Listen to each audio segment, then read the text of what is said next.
벌써 1월 12일입니다. 저희 빌드업 기도회 빌드업 기도회 중간까지 왔는데요. 함께 기도의 성벽을 쌓아주시기를 부탁드립니다. 최근에 제 유튜브 알고리즘에 드라마 하나가 계속 올라오기 시작했습니다. 드라마가 올라왔는데요. 옥시 부인전이라고 혹시 아실지 모르겠습니다. 제가 드라마 잘 안 보는데 영상들이 갑자기 막 올라오기 시작했습니다. 짧은 영상을 몇 개 봤는데 생각보다 많이 재밌었습니다. 혹시 안 보신 분들께 약간 스포일러가 될 수 있는데요. 구덕이라는 여자 노비의 이야기입니다. 구덕이라는 여자 노비가 있었습니다. 구덕이처럼 빌어먹고 더럽게 살라고 주인이 그런 이름을 붙여주었습니다. 주인에게 도망치다가 어떤 주막에서 양반 부녀를 만나게 되었습니다. 옥태영이라는 양반의 딸이 노비였던 구덕이를 노비가 아닌 사람으로 대해주었습니다. 그리고 자신은 외지부, 조선시대의 변호사를 꿈꾸고 있다고 자신의 꿈을 나누었습니다. 그날 밤 도적대의 공격으로 주막은 불타고 모두 다 죽고 노비만 살아남게 되었습니다. 그때부터 그 노비는 구덕이가 아니라 양반 옥태영의 이름으로 살게 됩니다. 후에 이름난 양반의 아내가 되고 또 외지부가 됩니다. 구덕이가 옥태영이 되고 그리고 양반 옥태영이 그 이름에 걸맞는 삶을 살기 위해서 애쓰는 모습들을 생각해보니까 야곱의 모습과 굉장히 비슷하다 생각이 들었습니다. 주인공 이름이 구덕이라고 얘기했는데요. 여러분 야곱의 별명이 뭔지 아십니까? 공동번역 성경은 이사야 41장 14절 이렇게 번역합니다. 두려워하지 마라 벌레 같은 야곱아 구덕이 같은 이스라엘아 내가 너를 도와주리라 야훼의 말이다. 이스라엘의 거룩한 신자가 너를 구원하느니라. 성경은 야곱을 벌레 같다 말하고 구덕이 같다 이야기합니다. 구덕이 같은 이스라엘을 부르시고 그 다음 말씀 너무 좋은데요. 두려워하지 마라 벌레 야곱아 내가 너를 도와주리라 말씀하십니다. 이름은 같지만 옥태영이 된 구덕이와 이스라엘 된 야곱에게는 결정적인 차이점이 있습니다. 드라마의 주인공은 계속해서 자신이 자신의 힘으로 인생을 개척해야 하지만 야곱에게는 자신의 인생을 이끌어 주시는 하나님이 계셨습니다. 사실 야곱은 그렇게 멋진 사람이 아닙니다. 호감 가는 사람도 아닙니다. 야곱은 교활합니다. 속이기도 잘하고 거짓말도 잘합니다. 목적을 이루기 위해서는 수단과 방법도 가리지 않습니다. 보면 속물도 그런 속물이 없습니다. 그런데 야곱에게는 복에 대한 사모함이 있었습니다. 하나님이 그것을 굉장히 귀하게 보셨습니다. 그래서 하나님은 구약을 대표하는 사람으로 이스라엘을 대표하는 사람으로 위대한 신앙의 인물들이 있지만 그런 사람 택하시는 것이 아니라 야곱을 택하셨습니다. 야복강 강가에서 야곱이 변해 이스라엘이 되었고 지금 나라의 이름이 되었습니다. 성경을 보면 야곱은 4,000년 전에 살았던 고대인이라기보다는 오늘 우리와 굉장히 생각이 비슷합니다. 사회가 주는 질서에 동의하지 않습니다. 지금과는 전혀 다른 형과 동생이란 위계 질서에 동의하지 않고 그 질서에 도전합니다. 심지어 하나님과 씨름하기까지 합니다. 복을 향해 달려가기 때문에 사회가 주는 여러 생각과 싸우기 때문에 때로는 자기의 욕심과 야망 때문에 야곱은 평생 동안 고통 가운데 삽니다. 창세기 47장 9절은 이렇게 말합니다. 야곱이 바로에게 아뢰되 내 나그네 길의 세월이 130년이니이다. 내 나이가 얼마 못되니 우리 조상의 나그네 길의 연조에 미치지 못하나 험악한 세월을 보냈다고 이야기합니다. 여러분 누구보다 험악한 세월을 보냈기에 야곱은 우리의 아픔에 공감할 수 있는 사람이 되었습니다. 하나님의 복을 추구하고 열심히 살다 보니 어느새 세월의 깊이가 흐르면서 속물 야곱은 점점 사라지고 누구보다 진실하고 진지한 깊이 있는 사람으로 변해가는 것들을 볼 수 있습니다. 야곱의 아버지는 이삭이고 어머니는 리브가입니다. 지난주에 말씀에서 나누었던 것처럼 아브라함의 늙은 종이 나홀의 성에서 리브가를 만났습니다. 리브가의 집에서 이삭을 소개하며 이런 이야기했을 것입니다. 하나님이 주인 아브라함에게 큰 재물을 주셨는데 그 가정에 아들이 하나밖에 없다고 혼이 정말 귀한 집이라고 이야기했을 것입니다. 그래서인지 리브가가 고향을 떠날 때 오빠 라반이 이렇게 축복합니다. 창세기 24장 60절인데요. 들어보십시오. 리브가가 축복하여 이르되 우리 누이여 너는 천만인의 어머니가 될지어다. 내 씨로 그 원수의 성문을 얻게 할지어다. 우리 누이여 너는 천만인의 어머니가 될지어다. 화려한 축복을 들으며 고향을 떠났습니다. 결혼하고 이삭은 부모님이 아브라함이 이렇게 아이를 가지는 것 때문에 힘들어 했으니 좀 우리 가정엔 아이가 좀 빨리 생기면 좋겠다 생각했을 것입니다. 그런데 이런 바람과 달리 좀처럼 아이가 생기지 않았습니다. 26절을 보십시오. 후에 나온 아우는 손으로 에서의 발꿈치를 잡았으므로 그 이름을 야곱이라 하였으며 리브가가 그들을 낳을 때 이삭이 60세라고 이야기합니다. 60세 때 아들을 얻었습니다. 이삭이 나이 40에 결혼했으니까요, 아들을 낳는데 20년 시간이 걸렸습니다. 21절을 보십시오. 이삭이 그의 아내가 임신하지 못함으로 그를 위하여 여호와께 간구하매, 이렇게 말합니다. 성경은 이삭이 그의 아내가 임신하지 못했다 말합니다. 이 말은 20년 동안 한 번도 아기를 가진 적이 없다는 것입니다. 아기가 생긴 적이 없다는 것입니다. 워낙 자손이 귀한 집인데 또 이런 일이 생겼습니다. 그런데 정말 놀라운 것은 아브라함과 다르게 이삭과 리브가는 20년이 지나도 특별한 방법들을 찾지 않습니다. 그냥 무던하게 그 자리에 앉아 계속 기도하며 기다립니다. 우리는 그냥 기다렸다니까 뭐 기다렸겠지 생각하지만, 여러분, 그 이삭의 주변 상황을 보면 그렇게 여유 있게 기다릴 그런 것이 아니었습니다. 여러분 혹시 성경책 보십시오. 성경책 보시면 창세기 25장 위에 소제목이 있습니다. 여러분 성경을 보세요, 여러분. 네, 성경책 위에 보면 25장의 첫 부분에 이렇게 소제목이 있는데 뭐냐면 아브라함이 죽다입니다. 죽다. 창세기 25장의 첫 부분에는 아브라함이 죽기 전에 있었던 일들이 기록되어 있습니다. 1절을 보면 아브라함이 후처를 맞아했으니 그의 이름은 그두라라. 그러니까 사라가 죽은 후에 아브라함이 후처를 맞아했는데, 2절을 보십시오. 그가 시므란과 욕단과 무단과 미디안과 이스박과 수아를 낳았고, 그리고 그두라가 낳은 아이들을 쭉 이야기합니다. 4절을 보시면 미디안의 아들은 에바와 에벨과 하녹과 아비다와 엘다아인이 다 그두라의 자손이었더라. 그두라의 자손들에게 또 아들들이 태어났습니다. 그두라를 통해 6아들이 태어났는데, 여러분 그러니까 이삭의 동생에게 동생들에게 아들이 있었는데 이제 아들 정도가 아니라 손자가 태어나는 그런 상황이었습니다. 그 12절을 보면 또 다른 소제목이 있습니다. 보십시오. 이스마엘의 후예라고 되어 있습니다. 그러니까 먼저는 그두라의 이야기가 나오고 그 다음 이스마엘의 후예가 나옵니다. 13절은 이렇게 말합니다. 이스마엘의 아들들의 이름은 그 이름과 세대대로 이와 같으니라. 이스마엘의 장자는 느바요시요, 그 다음은 게달과 압부엘과 미삼과. 12절부터 18절까지는 이삭의 배다른 형 이스마엘의 이야기가 나옵니다. 이스마엘은 12명의 아들을 낳았고 그 아들을 통해 또 다른 아들들이 막 태어나고 있었습니다. 여러분 지금 보니까 이스마엘의 집에 아이가 계속 태어났습니다. 아브라함의 후처인 그두라의 집에도 아이가 태어나고 이스마엘 집에도 계속 아이가 태어나는데 이삭의 집만 아이가 없었습니다. 여러분 다른 집에도 아이가 없으면 그렇구나 뭐 그럴 수 있지 할 텐데 자기 집만 없습니다. 더군다나 이삭은 그 가문의 계승자입니다. 주변에서 막 상황들을 볼 때 굉장히 마음에 압박이 있었을 것입니다. 이거 나도 뭔가 해야 되는 거 아닐까? 아버지가 했던 것처럼 뭔가 해야 되지 않을까? 그런 생각 이렇게 했을 것입니다. 그런데 성경을 보면 그렇게 압박감이 있을 때에도 이삭과 리브가는 정말 아무것도 하지 않습니다.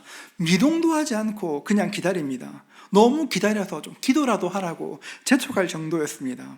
여러분, 이삭과 리브가가 환경에 위축되지 않고 기다릴 수 있었던 이유가 무엇일까요? 부모님 때문에 그렇습니다. 아브라함과 사라 때문에 그렇습니다. 이삭과 리브가가 무엇인가 하려 할 때마다, 어떤 마음이 들 때마다 자기 이야기 들려주었을 것입니다. 내가 우리 집에서 가장 뛰어난 종 엘리에셀을 이렇게 양자로 삼으려고 했는데 하나님 그거 아니라고 말씀하시더라. 내가 하갈을 아내로 얻어서 이렇게 자녀를 낳았는데 그게 훨씬 힘들더라. 내가 살아보니까 하나님 약속 기다리면 되더라. 좀 기다려봐. 이야기했을 것입니다. 여러분 우리가 경험한 하나님을 다음 세대에 또 다른 사람들에게 이야기하는 것은 단지 어떤 스토리를 말하는 것이 아닙니다. 놀랍게도 그 과정을 통해서 영적인 유산이 전수되게 됩니다. 세상적인 유산을 물려주는 것 굉장히 좋은 일입니다. 하지만 영적인 유산을 물려주는 것은 그것과 비교할 수 없이 큰 축복이 됩니다. 영적인 유산이 전수되는 다양한 통로가 있지만 그 중에 가장 중요한 것 중에 하나가 이야기입니다. 신명기 31장 19절인데요. 우리 같이 한번 읽도록 하겠습니다. 같이 읽습니다. 그러므로 이제 너희는 이 노래를 써서 이스라엘 자손들에게 가르쳐 그들의 입으로 부르게 하여 이 노래로 나를 위하여 이스라엘 자손들에게 증거가 되게 하라. 신명기는 모세의 유언과 같은 말씀인데요. 모세는 자기가 말한 것, 자신이 하나님에 대해서 말한 것을 그냥 듣고 끝내는 것이 아니라 내가 말한 것을 노래로 가르치라고 이야기합니다. 예전에 새마을 운동 때 경제가 막 일어날 때 곳곳에서 잘 살아보세요, 잘 살아보세요 노래하지. 여러분 그렇다고 알지 않습니까? 노래하지 않았습니까? 그런 것처럼 새벽종이 울렸네, 새아침이 밝았네 막 노래하였습니다. 이것은 잘 살아보자는 메시지를 노래로 만들어 전 국민의 생각에 심은 것입니다. 그런 것처럼 모세도 하나님이 하신 일을 노래로 만들어서 다음 세대에게 알려주라고 이야기하는 것입니다. 분당 우리 교회 다니셨던 성도님들이나 이찬수 목사님의 설교를 자주 들으셨던 분들은 이찬수 목사님이 설교하시면서 시카고에 있었을 때 하면 이 견적이 딱 나옵니다. 여러분, 시카고에 있었을 때 이렇게 하시면 어떤 얘기 나올 줄 압니다. 대학생 때 가족과 함께 이민 가셨다 고생하신 이야기, 유대인 가게에서 화장실 닦으신 이야기, 한국 돌아오신 이야기, 뭐 그런 얘기하면 끝은 항상 똑같습니다. 뭐냐면 고난은 변장하고 오는 축복이다. 그때의 고난이 오늘의 이찬수 목사를 만들었다, 그 얘기 하십니다. 이찬수 목사님의 아버지가 40일 금식기도하다 돌아가신 이야기, 말을 더듬으셨던 아버님께서 금식기도 가운데 돌아가셨지만 그 열매로 오늘의 이찬수가 있다 말씀하시는 그 이야기, 그러니까 당신들도 기도하시라고, 기도의 씨앗을 뿌리라고 말씀하십니다. 여러분, 우리가 그 이야기를 기억하는 것은 그 이야기를 통해서 목사님의 그런 그 고난은 변장하고는 축복이고 기도는 뿌려야 된다는 것들이 우리에게 전수된 것입니다. 우리 교회도 자주 반복되는 이야기가 있습니다. 어떤 게 있을까요? 저는 뚱뚱한 것이 아니라 어릴 때 못 먹어서 부은 것이다, 이런 얘기를 자주 합니다. 저도 아버지 얘기 굉장히 많이 합니다. 이번 4월이면 교회가 설립된 지 만 3년 되는데요. 제가 찾아보니까 저도 아버지 얘기 참 많이 했더라고요. 저희 아버지는 40일 금식 기도를 2번 하셨고 일주일에 3일씩 금식하시면서 7년 동안 교회 부흥을 위해서 기도하셨습니다. 그럼 그쯤 되면 좀 교회가 부흥해야 되는데 한 번도 교인 100명을 넘긴 일이 없습니다. 아버지께서 그렇게 기도하셔도 목회의 복을 누리셨지 못하였지만 그 아버지의 기도를 지금 제가 누리고 있다고, 언제 응답될지 모르지만 반드시 응답될 것이니 기도하시라고, 그 기도의 응답이 우리에게 임하지 않아도 다음 세대의 자녀들에게도 임할 것이니 기도하라고 저는 늘 이야기합니다. 그러다 보니 우리 교회에서는 기도에 대한 이야기를 참 많이 하고 기도에 대한 간증도 정말 많습니다. 이렇게 하는 이유가 뭐냐면 그런 이야기들을 통해 기도가 반드시 응답된다, 지금이 아니라도 가장 좋은 때에 응답된다, 그것들을 여러분에게 전수하는 것입니다. 그 이야기를 우리 영혼에 심어가는 것입니다. 이찬수 목사님께서 40일 금식 기도하시다가 돌아가신 아버지의 얘기를 통해서 고난이 변장된 축복이라고 말씀하시는 것처럼, 제가 아버지의 이야기를 하면서 아버지의 기도 때문에 오늘 제가 복 받는다고 말하는 것처럼 우리의 자녀들에게도 들려줄 수 있는 믿음의 이야기가 있어야 합니다. 내가 통과한 믿음의 이야기가 있어야 전수할 수 있습니다. 어떻게 우리가 40일 금식 그런 거창한 이야기 하겠습니까? 그런 얘기 못합니다, 여러분. 여러분, 그런 것이 아니라고 해도 생각해보면 우리에게는 하나님의 이야기가 있습니다. 우리 삶에 하나님과 동행했던 흔적들이 있습니다. 그 기억들을 여러분만 가지고 있는 것이 아니라 다음 세대에게, 다른 누군가에게 그 이야기를 들려주어야 합니다. 그것이 영적인 유산을 나누어 주는 것입니다. 어느 분이 그렇게 말씀하셨습니다. 임신하고 너무 우울하고 힘들 때 하나님 앞에서 울었더니만 마음이 편해졌다고 하셨습니다. 직장에서 어려운 일이 생겨 공황이 생겼는데 하나님께 찬양하다 보니 그 공황을 이겼다, 그런 얘기 하셨습니다. 너희 아빠와 어려운 일이 있었을 때 다락방에서 같이 기도했더니만 하나님 풀어주셨다는 그런 이야기도 있습니다. 여러분, 그런 이야기가 우리의 가정에서 자녀들에게 전수되어야 합니다. 하나님이 그런 분이시구나 알 수 있도록 가르쳐야 합니다. 마찬가지로 다락방에서도 이야기해야 됩니다. 하나님이 이런 일을 내 삶 가운데 행하셨다고 이야기하면 우리에게 있는 그 영적 유산들이 흘러가게 되는 것입니다. 여러분에게는 어떤 영적 유산들이 있으십니까? 어떤 전수할 이야기가 있으십니까? 굉장히 많을 텐데요. 생각하면 별로 생각나지 않을 수 있습니다. 왜 그럴까요, 여러분? 하나님께서 굉장히 내 삶 가운데 놀라운 일을 많이 하셨는데 그 당시에는 알았는데 지금은 생각이 많이 안 납니다. 왜 그럴까요, 여러분? 우리가 은혜를 굉장히 빨리 잊어버립니다. 서운한 것은 그렇게 가슴에 깊이 남는데 하나님이 왜 그때 내 기도에 응답하지 않으셨나 이런 거 막 기억나는데 그 응답이 좀처럼 기억나지가 않습니다. 여러분 오늘 돌아가셔서 한번 기록해 보십시오. 하나님이 내 삶 가운데 어떤 일을 행하셨는가, 그리고 그 일들을 어떻게 우리의 다음 세대에게 전수할 것인가 한번 기록해 보십시오, 여러분. 그럴 때 그 기록이 우리 아이들에게 영적인 유산으로 변하는 것입니다. 만약 아무리 생각해도 그런 기억이 없거든 어떻게 해야 될까요, 여러분? 지금부터 만들면 됩니다, 여러분. 지금부터 하나님과 동행하시면서 스토리들을 만들어 나가면 됩니다. 우리는 그 누구도 경험하지 않았던 것을 경험한 것처럼 나눌 수는 없습니다. 우리가 경험한 것들이 있어야 합니다. 세상은 굉장히 빠르게 변하고 있습니다. 인생을 사는 삶의 방식들도 정말 많이 달라지고 있습니다. 그런데 여러분, 세상이 많이 바뀌었지만 살아보니까 그렇지 않습니까? 세상이 많이 바뀌었는데 인생의 문제는 변하지 않았고, 인생의 문제를 해결할 열쇠가 하나님밖에 없는 것도 변하지 않았습니다, 여러분. 저는 우리가 경험한 하나님의 이야기가 우리의 자녀들에게, 배우자에게 노래가 될 만큼 전수되는 은혜가 있기를 주의 이름으로 축복합니다. 여러분, 그럴 때 우리 삶이 성도의 삶으로 변해가는 것입니다.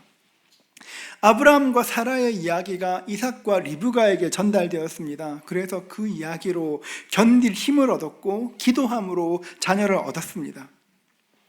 하나님께서 이삭의 기도를 들으시고 응답하셨습니다. 리브가 임신하였습니다. 22절 보십시오. 그 아들들이 그의 태 속에서 서로 싸우는지라 그가 이르되 이럴 경우에는 내가 어찌할꼬 하고 가서 여호와께 묻자온대. 아이들 둘이 태 속에서 싸우기 시작했습니다. 세번역 성경 이렇게 번역합니다. 그런데 리브가는 쌍둥이를 배웠는데 그 둘이 태 안에서 서로 싸웠다. 그래서 리브가는 이렇게 괴로워서야 내가 어떻게 견디겠는가 하면서 이 일을 알아보기 위해서 주님께로 나아갔다 말합니다. 지금 같으면 초음파 해보면 금방 알 텐데 그 당시에 초음파가 없어가지고 하나님께 기도했습니다. 하나님께 기도했더니만 하나님께서 말씀하시기를 23절을 보면 여호와께서 그에게 이르시되 두 국민이 내 태중에 있구나. 두 민족이 내 복중에서부터 나누이리라. 이 족속이 저 족속보다 강하겠고 큰 자가 어린 자를 섬기리라 말씀하셨습니다. 이 말을 듣고 리브가가 기분이 좋았을 것입니다. 지금 배에 쌍둥이가 있으니 힘든 거구나 알았을 것입니다. 뱃속에 두 국민이 있다. 악인데 국민이라니까 하나님 좀 기분 좋으라고 말씀하시나 보다. 되게 좋았을 것입니다. 이삭과 리브가는 이 말씀을 굉장히 기분 좋게 넘겼을지 모르지만 사실 이 말씀은 오늘 우리에게는 굉장히 좀 곤란한 질문이 생기는 그런 말씀이기도 합니다. 한 번 더 보십시오. 여호와께서 그에게 이르시되 두 국민이 내 태중에 있구나. 두 민족이 내 복중에서부터 나누리라. 그 다음 보십시오. 이 족속이 저 족속보다 강하겠고 큰 자가 어린 자를 섬길 것이라 말씀하셨습니다. 로마서 9장에 보면 바울이 이 말씀 다시 인용하는 데 보십시오. 바울은 이렇게 말합니다. 리브가에게 이르시되 큰 자가 어린 자를 섬기리라 하셨나니 13절을 보면 기록된 바 내가 야곱은 사랑하고 에서는 미워하였다 하심과 같으니라 이렇게 이야기합니다. 큰 자가 어린 자를 섬길 것이고 13절을 보면 내가 야곱은 사랑하고 에서는 미워했다고 이야기합니다. 여러분 이 말씀 되게 이상하지 않습니까? 뱃속에 있는 야곱이나 에서가 무슨 일을 했기에 어떤 일을 한 것도 아닌데 태어나기도 전에 한 사람은 내가 너를 사랑하겠다 말씀하시고 또 한 사람은 미워한다 말씀하십니까? 태어나기도 전에 사랑할 사람과 미워할 사람이 정해져 있다는 것 굉장히 불공평해 보입니다. 출발선이 다릅니다. 요즘 말로 하면 기울어진 운동장에서 뛰어가는 것입니다. 23절 말씀을 교리적으로 설명하면 예정론을 말하는 것입니다. 하나님께서 구원받을 사람과 구원받지 않을 사람을 택하셨다는 것입니다. 이것은 장로교의 교리 중에서 가장 반감을 많이 사는 교리이기도 합니다. 사실 또 이해도 잘 안 됩니다. 하나님이 사람 차별하시는 거 되게 좀 차별하시는 것 같지 않습니까?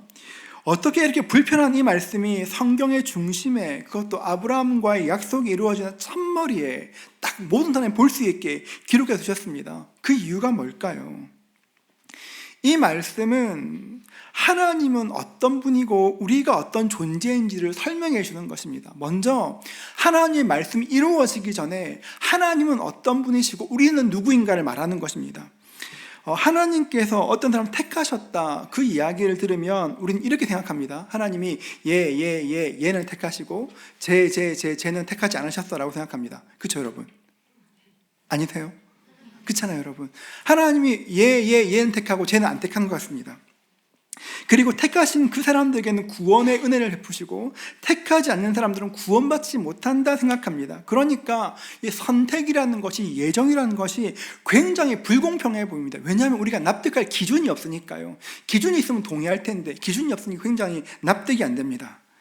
그런데 우리가 하나님의 선택이 불공평하다 생각하는 것에는 한 가지 전제가 있습니다. 그게 뭐냐면 우리는 다 괜찮은 사람이고 선택받기에 합당한 사람이라는 것입니다. 비유하자면 우리 모두가 다 흰 도화지처럼 생각하는 겁니다. 우리 다 괜찮은 사람이라 생각합니다. 여러분, 그런데 그게 사실이 아닙니다. 로마서 3장 23절 보십시오. 모든 사람이 죄를 범하였음에 하나님의 영광에 이르지 못하더니 이 땅 모든 사람은 죄를 지었고 자기 힘으로 하나님께 나아갈 수가 없습니다. 에베소서 2장 3절 말씀인데요, 우리 같이 한번 읽도록 하겠습니다. 함께 읽습니다. 전에는 우리도 다 그 가운데서 우리 육체의 욕심을 따라 지내며 육체와 마음이 원하는 것을 하며 다른 이들과 같이 본질상 진노의 자녀이었더니. 성경은 우리가 어떻게 말하냐면 본질상 태어날 때부터 진노의 자녀라고 이야기합니다. 우리가 나는 흰 도화지라 생각하지만 사실은 깜장 도화지인 겁니다. 오염된 도화지인 겁니다. 로마서의 표현을 사용하면 우리는 구원받을 사람이 아니라 죄 가운데 마땅히 죽어야 될 사람들인데 하나님이 우리를 택하셨습니다. 그래도 잘 동의 안 되시죠 여러분? 2차 세계대전이 끝나갈 무렵 실제로 있었던 일입니다. 유태인들이 아우슈비츠로 끌려가 죽는 것을 알게 된 독일인 사업가 쉰들러가 그들을 살리기로 작정합니다. 자신이 운영하던 군수공장에 유태인들을 취업시키면 필수 인력으로 분류되어서 그들이 죽지 않는다는 것을 알게 되었습니다. 그때부터 쉰들러는 군수공장에 필요한 직원을 몇 배나 부풀려 유태인들을 고용하기 시작하였습니다. 그리고 직원의 급여에 해당되는 그 돈을 독일군에게 지불하게 됩니다. 쉰들러는 이때부터 그 유태인들의 이름을 장부에 기록하는데요, 그 장부가 나중에 쉰들러 리스트라고 불리는 바로 그 장부입니다. 이 리스트에 오른 사람들은 수용소에 끌려가지 않고 쉰들러의 공장에서 보호받았습니다. 유태인들에게 그 쉰들러 리스트는 생명책이었습니다. 쉰들러는 더 많은 사람들을 리스트에 올리기 위해서 애썼습니다. 그 결과 1100명의 유태인들을 고용했고 살릴 수 있었습니다. 그는 유태인에게 들키지 않기 위해서 엄청난 뇌물을 계속 바쳐야 했습니다. 실제로 아무 수익도 못 내는 유태인들의 생활비를 대기 위해서 거의 전 재산을 탕진하였습니다. 거의 파산할 무렵 독일은 패전하였고 유태인들은 결국 자유를 얻게 되었습니다. 수용소에서 마땅히 죽어야 될 그 사람들이 한 사람의 희생으로 아무 대가도 없이 생명을 보존하게 되었습니다. 여러분, 쉰들러 리스트에 오른 그 유태인들은 특별한 이유가 있어 그 리스트에 오른 것이 아닙니다. 그냥 단지 그 리스트에 올랐기 때문에 산 겁니다. 여러분, 선택을 이야기할 때 하나님 불공평합니다. 하나님 왜 저 사람 택하지 않으셨습니까? 말하기 전에 우리가 먼저 기억해야 될 것이 있다면 모든 선택은 전적인 하나님의 은혜라는 것입니다. 선택의 결정권은 하나님께 있습니다. 그렇기 때문에 하나님 왜 저 사람 살리지 않으셨나요? 왜 저 사람 구원하지 않으십니까? 말하는 것은 그 질문 자체가 잘못된 것입니다. 왜냐하면 우리 중에 구원받을 자격이 있는 사람은 단 한 사람도 없기 때문에 그렇습니다. 또 하나 우리가 알 것이 있는데 여러분, 이 예정론이라는 것은 선택받은 사람과 택받지 않은 사람들은 아무도 모릅니다. 여러분, 이 선택받은 사람과 선택받지 않은 사람은 언제 알게 될까요? 천국 가면 알 겁니다. 저분이 계시구나 알 겁니다. 여러분, 그렇기 때문에 이 땅에서는 감히 누가 선택받았다 받지 않았다 감히 인간은 말할 수 없는 것입니다. 하나님은 우리 모습과 아무런 상관없이 정확히 말하면 우리가 저지른 온갖 죄악에 반대되는 결정하셨습니다. 우리는 죄 가운데 죽어야 되는데 하나님 우리를 용서하기로 결정하셨습니다. 우리는 모두 죽음을 향해 달려가는 사망의 기차를 타고 있었는데 그 기차에 하나님의 아들이 오셔서 구원하셨습니다.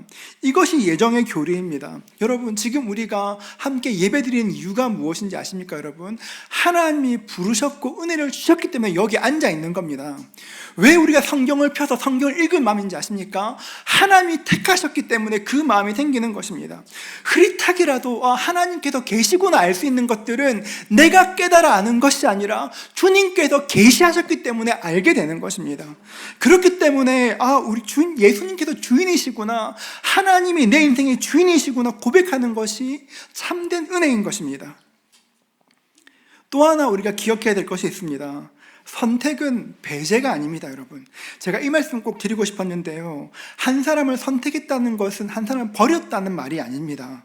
선택은 하나님을 독점하는 것도 아니고 다른 사람을 배척하는 것도 아닙니다. 여러분, 야곱이 선택받았습니다. 하지만 야곱의 후손인 이스라엘 백성들이 선택받은 백성과 신분과 사명을 감당치 못할 때 하나님께서 또 다른 사람을 택하셨습니다. 신약 교회와 성도들, 우리들을 택하셨습니다. 그렇다면 신약 교회인 우리가 택함 받았다면 이제 구약의 이스라엘은 버림받은 겁니까? 여러분, 그렇지 않습니다. 로마서 11장 29절은 이렇게 말합니다. 하나님의 은사와 부르심에는 후회하심이 없느니라. 하나님의 은사와 부르심에는 후회하심이 없느니라. 하나님이 주시는 고마운 선물과 부르심은 처리되지 않습니다. 로마서 11장을 보면 유대인들을 대신해서 교회를 통해서 이스라엘 백성들은 자극받게 될 것이고 버려지는 것이 아니라 더욱더 하나님의 백성이 될 것이라 말씀하십니다. 그렇기 때문에 너희가 선택받았다고 우쭐거리고 교만하는 것이 아니라 오히려 두려워해야 된다고 이야기합니다. 에서도 마찬가지입니다. 에서 대신 야곱을, 이스마엘 대신 이삭을 선택했다고 해서 에서와 야곱이 버림받은 것이 아닙니다. 성경을 읽어보면 에서도 이스마엘도 그 누구도 버림받지 않았습니다. 하나님께서 뱃속에 두 국민이 있다 말씀하신 것처럼 한 민족을 이루게 되었습니다. 이스마엘도 그렇습니다. 그들은 분량대로 넉넉한 복을 받게 되었습니다. 하나님께서 에서와 야곱을 택하신 것은 이것이냐 저것이냐 양자택일하신 것이 아니라 각자의 쓰임이 있었고 각자의 몫이 있었습니다. 우리는 이해할 수 없지만 하나님의 선택은 언제나 공평한 은혜입니다. 레슬리 뉴비긴이라는 학자가 있습니다. 이분이 쓰신 다원주의 사회에서의 복음이라는 책에 보면 이렇게 말합니다. 한번 들어보십시오. 선택받는다는 것은 택함 받은 자로 구원받고 나머지는 멸망당한다는 것을 의미하지 않는다. 그리스도 예수 안에서 선택받은 것은 세상을 향한 그분의 사역에 편입되는 것이요, 온 세상을 향한 하나님의 구원의 목적을 짊어지는 자가 되는 것이며 만일을 위한 하나님 나라의 표지가 되고 일꾼이 되고 첫 열매가 되는 것을 의미한다.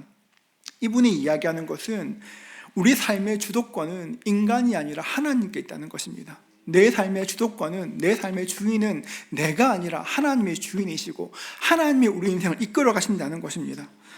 선택은 은혜이고 부르신 목적은 열매 맺는 삶입니다. 여러분, 야곱은 복에 대한 간절함이 있었습니다. 하나님이 야곱 사랑한다 하셨습니다. 선택했다 하셨습니다. 여러분, 그렇다고 해서 야곱의 인생이 만사 형통했던 것이 아닙니다. 여러분, 성경을 보시면 야곱은 지지리도 고생하게 됩니다. 현실에서 야곱은 상속권 없는 차남이었습니다. 야곱은 가만히 앉아 복을 얻은 것이 아니라 치열하게 복을 사모하고 달려갔습니다. 아이를 출산할 때 어머니의 고통이 참 큰데요, 여러분. 출산할 때 아기가 겪는 고통이 산모가 겪는 고통보다 몇 배나 더 크다고 합니다. 아이가 나올 때 고통이 훨씬 크다고 이야기합니다. 그 엄청난 고통 가운데서도 뱃속 형제에게 뒤지지 않기 위해서 야곱은 형의 발꿈치를 잡았던 독한 사람입니다. 그렇게 태어난 아기가 놀라워서 이렇게 그 발꿈치라는 야캡을 가지고 야곱이라는 이름을 지었습니다. 그러니까 야캡, 발꿈치가 있는 것이죠. 야캡은 또 다른 의미로 이스라엘의 민속 씨름과도 연관된 단어인데요, 상대방을 당겨서 교묘히 밀어뜨리는 속임수, 이렇게 페이크를 말하는 것입니다. 이스라엘에서 씨름할 때 야캡을 사용하면 굉장히 사람을 비난합니다. 속이는 것이니까요. 그래서 야곱은 발꿈치에서 파생되었지만 야곱의 이름 뜻은 교활한 사람, 속이는 사람이라는 뜻이 있습니다. 야곱은 평생 동안 하나님이 주신 복에 악착같이 매달렸습니다. 야곱은 내가 차남으로 태어났지, 나는 상속권이 없지, 속상해하는 것이 아니라 꿈쩍도 하지 않은 그 질서에 도전하였습니다. 야곱의 인생은 그가 내린 결정의 결과였습니다. 복을 받은 것도 결정했던 선택의 결과였고, 누구보다 고생했던 것도 그의 결심 때문이었습니다. 야곱은 하나님의 선택을 받아들이고 그 복을 누리기 위해, 얻기 위해 최선을 다했습니다. 마태복음 11장 12절 말씀 같이 읽도록 하겠습니다. 같이 읽습니다. 세례 요한 때부터 지금까지 천국은 침노를 당하나니 침노하는 자는 빼앗느니라. 침노한 자는 빼앗는다 말씀처럼 하나님의 복을 향해 달려가는 사람들을 하나님은 외면하지 않으십니다. 야곱은 하나님 나라의 복을 얻기 위해서 적극적으로 달려갔고 하나님은 복을 주셨습니다. 성경을 보면 야곱은 굉장히 이중적인 사람입니다. 사실 하나님의 복을 사모한 것도 맞지만 부당한 방법들을 사용하다가 많은 고생을 자초하기도 합니다. 여러분, 그런 세월이 쭉 흐르면 여러분, 야곱의 그런 이중적인 모습들은 점점 이렇게 하나의 모습으로 통합된 사람으로, 하나님의 사람으로 점점 맞추어지는 것들을 보게 됩니다. 그런데 그 과정이 굉장히 어렵고 힘들었습니다. 그 과정을 통해 야곱은 변화되게 됩니다. 여러분, 야곱의 인생을 관통하는 것이 있다면 여러분 어떤 것이냐면, 성경을 쭉 보시면 지금부터 이렇게 한 9번 정도 더 보게 될 것인데, 야곱의 인생을 관통하는 것이 있다면 하나님의 열심입니다. 앞으로 우리가 야곱 이야기를 살피면서 야곱의 꿈과 인간적인 방법 때문에 고통당하는 야곱을, 그럼에도 불구하고 야곱의 꿈을 존중하시며 함께 이루어가는 그 모습들을 보게 될 것입니다. 제가 새해 처음부터 야곱의 이야기를 선택한 이유가 뭐냐면, 새로운 한 해가 시작되었습니다. 2025년 한 해가 시작되었습니다.